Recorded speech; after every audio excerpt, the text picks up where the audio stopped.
When I tell people I've got a lot of rage, they seem to think it's a bad thing. I have to be angry. I have to be angry to work, to move, to get out of bed. I'm addicted to my own rage. I get high on being one up on my perceived opponent.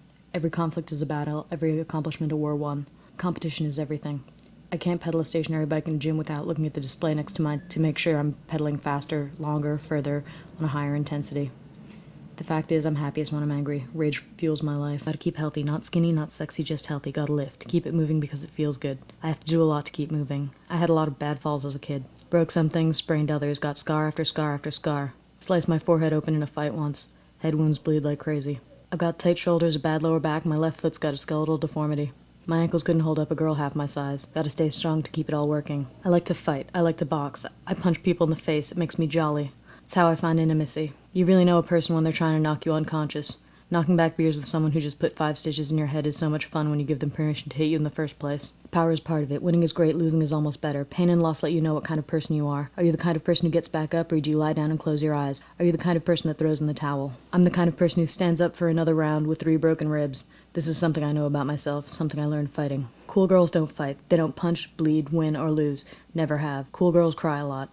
I went to high school in the 90s. Depression was big. All our movies and music revolved around how bad life was and how much we wanted to die. Kurt Cobain was a saint. He shrugged off materialism and martyred himself. Even years later, I knew girls who wept over his passing daily. There was a schedule to it. Cry about Cobain, get dressed, go to school, binge, purge, go to therapy, cry some more, scratch your wrist with a Gillette, watch Dawson's Creek, do homework, go to bed. They told me they had depression. They told me how horrible everything was and said things like anger turned inward. I had been turning it out so long I couldn't understand what the hell they meant, or why they would aim their rage at themselves. In 5th grade, a teacher called my mother to report that I was wearing a lot of baggy clothes and I probably had what was known as body image problems. What I had was colloquially known as big boobs, and a fashion sense mainly inspired by the cover art of Ooh on the TLC tip. Perception being that any emotional response an adolescent girl would be negative and towards herself.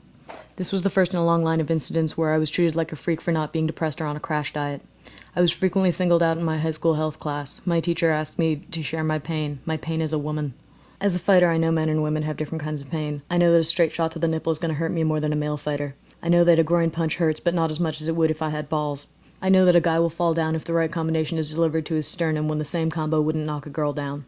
I also know that guys don't know about periods. They just know to get out of the way. I told my teacher that I didn't usually get PMS, and when I did, it was mainly mild cramping, nothing that required a hell of a lot of class conversation. He shook his head and explained that I was in denial about the stress, pressure, and torture it was to be a woman in today's culture, some reviving Ophelia crap about a society that stifles my spirit. My response, are you sure you want me to be more spirited? Sorry, pal, I live in the US of A in the 1990s. It's easier to have a vagina now more than ever. Coddling me and pretending like I have a rawer deal than girls in corsets that weren't allowed to read and were married off like currency is just gonna make me think I'm a victim of everyone I meet.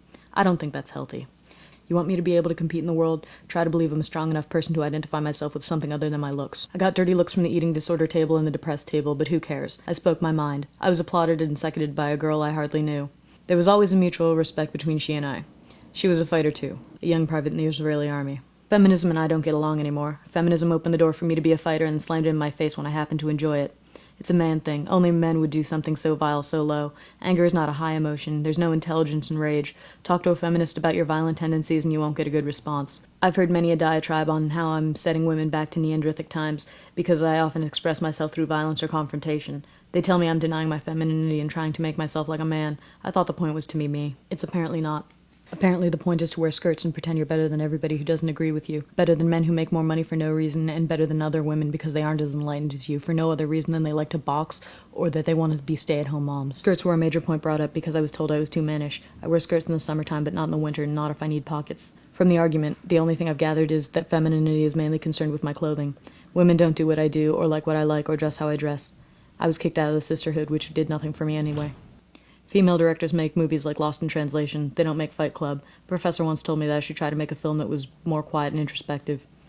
He said women handle emotional material better. I'm glad he said that. It gave me something to fight. If I have any success as a filmmaker, I'll probably owe some of it to him. So what does it mean to have rage and to be a woman? Angry woman doesn't sound right. An angry woman is some kind of bitter, vengeful, miserable creature. It doesn't fit me, at least not yet. What does it mean to fuel your life with the love of the fight? What does it mean to be a woman fueled by the love of the fight? I'm not unhappy. I'm really fucking funny too. I have as much, if not more fun than anyone I know. I'm happy-go-fucking-lucky.